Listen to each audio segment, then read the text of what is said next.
my partner, bro, change the plans. He had asked a question. Who had the harder verse on Adios? Well, how that song came up? Man, that was more like Fox song. Okay. And we showed up and it was like, man, y'all write a verse to this. So I'm coming off a fresh run with Webby where we bumped into T.I. And T.I. was coming off the stage and we was backstage. And when he came through the door, on some, with his chest poked out. He had no shirt on because he just got through performing. Yeah. And like the people right there waiting to get the microphones and all is like, because this is quick. Like this is like for a big radio station in Dallas. So when he come out, he just like moving fast and it's like he's by himself. I knew some people was with him, but he was the only one all sweaty by himself with his shirt off. So he walked up and he acknowledged Webby, but he was aggressive. Like, what's down? So I'm like, I take that too because UTI. So I'm like, but he almost like he ain't watching where he going. He just trying to walk through us. What's down, man? What's down, bro? Woo, woo, woo, and keep going. So that stayed with me until we made it back and it was time to record because I felt like I've been trying to do it for so long that if I would have got my proper play, I would have been the king by now. Mm-hmm. You feel me? So I'm saying to myself, this dude just can't come along and say he's the king and nobody checks this. I'm telling Boo and Webby this every day. You feel me? So when it got down to the Adios verse, I wanted mine to be about T.I.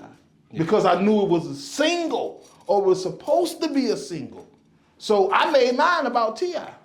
I introduced myself, old black ass, grimy ass, roguish ass, street nigga, you'd up, tooled up, been about beef nigga. But when I say, so when you see me, watch back, smile and gon' speak nigga, watch feet nigga, I ain't come in peace nigga, talk with a tone where respect is shown, cause I take sucker stones and I break busters bones. Oh. But it was like I take nigga stones and I, more so, with more cuss words in it, but all that was directed towards him in that meeting.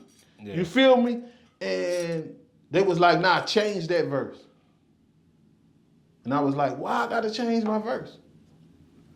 Because it's too hard. It's too gangster for the radio. Yeah. I'm like, but that's the picture y'all trying to paint me, huh? Like, I know I'm the dome doctor, but y'all want me to be the dome doctor, murder, killer, or whoever image. So that's what y'all want it to be. So my verse was like that. So I had to water my verse down so it can be on the single. Which once it didn't come out a single, I never understood why I had to water my verse down. I'm like, but it didn't come out as a single. See, Adios was supposed to be a single on the Trio Fam. Okay. So who made that beat? I would say Mouse or BJ, one or the other, but Fox was already on it. Yeah. That's why he got the hook. See, Mouse gave Fox the works. Yeah, he didn't just bring him in, he brought him in and gave him the works. Mm-hmm. He gave him all hits.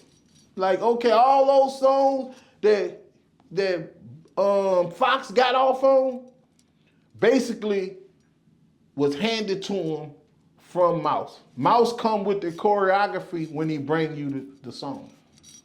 Like he already know the direction he want to go in it when he give you the beat. If you take his direction, you do, you don't. Just think like by the time he did Wipe Me Down, I'm On, about time they remixed it and put Boo and Webby on there. Yeah. About time it got back to the CD, he had a song on there called I'm On. On the hook saying, I'm on. Walk up in the club, cheering, holler, I'm on. Yeah, you feel what I'm saying? Yeah. That's how fast Mouse was working with him. Like, okay, if that don't work, since they took that hit from you or however that hit went, here go another one. Take this one. I'm gonna make sure you good. You feel what I'm saying? I'm like, okay, bet. I see what y'all doing. I get it. But then y'all had the doom. Like how that came up? Like y'all introduced yourself, like, you know, like how y'all verse went. Say The Biggie. beat, see, the beat was so. The beat had that breakdown, and we was already in the mind state to take over. Yeah. So it's like, this is single. Introduce yourself. You introduce yourself to the country, to the world. Introduce yourself. So I'm, big head that don't price screen signing in. Okay. I'm putting me on the map, putting my street on the map. The street I was on at the time on the map, because this map. You feel what I'm saying? So it was definitely strategically planned by Mouse and Fox, or just Fox. And they just don't know we can still be performing that song right now, because adios is really a Mexican word. And we got more Mexicans around here than we got, any other nationality when it comes to being in black neighborhoods or around black people. So they like it. Mexicans like the adios song. You feel me? Like, I won't be surprised they remix it. But, we can still get together and perform songs like Adios and Say Round, and, some where we all supposed to be on. Like Say Round, Mouse had already had that rigged up. Yeah.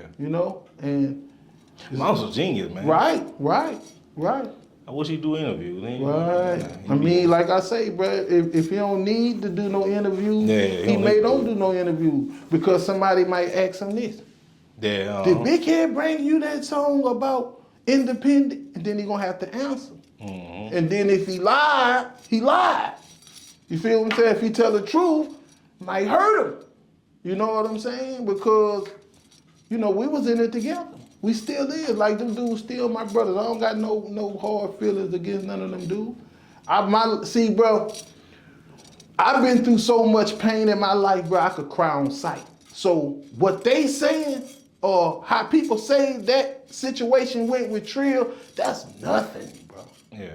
You feel what I'm saying? Like, that's a blessing for me. You feel what I'm saying? Now, to somebody from the outside looking in, they can say what they want, but to me, somebody from, the struggle, true struggle, baby, mud, baby, from Detroit to Baton Rouge, went through 2 crack epidemics, and, no help came to help me or my people, and that was the first thing that was solid. Man, that was a blessing. I ain't gonna never speak down on that, man. So, like I say, I'm here now still giving interviews, bro, because of that. You feel me? And ain't nobody else do that. So if a nigga wanna understand why I'm loyal to Boo, why I'm loyal to Webby, and I'm real. You feel what I'm saying? So I'm loyal to God, I'm loyal to myself, but you don't have to change your perception to be loyal to somebody. It's just about being there when they need you and they know they could count on you without you counting on them. You feel what I'm saying? That's it. That's all. Let me ask you this. Who you think had the harder verse on Adios, besides you? No. Man, I would say Fox had the hardest verse because he had the song. Yeah. Like, he was able to vibe with the hook, vibe with the beat. All we had an opportunity to do was rap to the beat. Yeah. Now, I want to say Fox, then Webby, then Boosie, then me. Okay. Now, the reason why I will say Webby verse was not the best verse, because, like, we was really trying to make a club song about the club. You feel what I'm saying? So for every line that you say that doesn't have anything to do with the actual meaning of the song, yeah, I take away a point for that. You feel what I'm saying? Because I'm more about, a good song to me is the concept and you making some good rhyming bars about that concept. So a couple of his bars was off, or was just about him. And I was like, I take a few points. Other than that, I would have to say that Webby's would have been the hardest. But Fox came in talking about the song, thinking about the song, really trying to live the song out. I visioned him more in the video. We were supposed to do a video. Oh man, that would have been dope. And I want to say we did a video, but it never came out because we were shooting a movie or something downtown at the same time when we was doing the video. But I remember bouncing in the club. So I think we did the video or we attempted to do the video.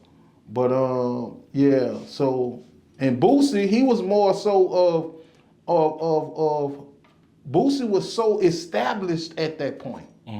You know, it was like, you know, it's Boosie, boo. Like at this point, he get it. He like, okay, I need some stuff they gonna sing along with. He understood the mission at that point. So it was like, okay, because me and Boo was always, you know, having to either water songs down or, you know, songs get picked over because we'll get too hood or we'll be too hard and touching reality. So we would have to, you know, change up. And by then he realized that like, if I'm gonna ever be a nationwide superstar, I gotta get a little bit more commercial. Yeah. You know what I'm saying? See, like Webber, he didn't mind.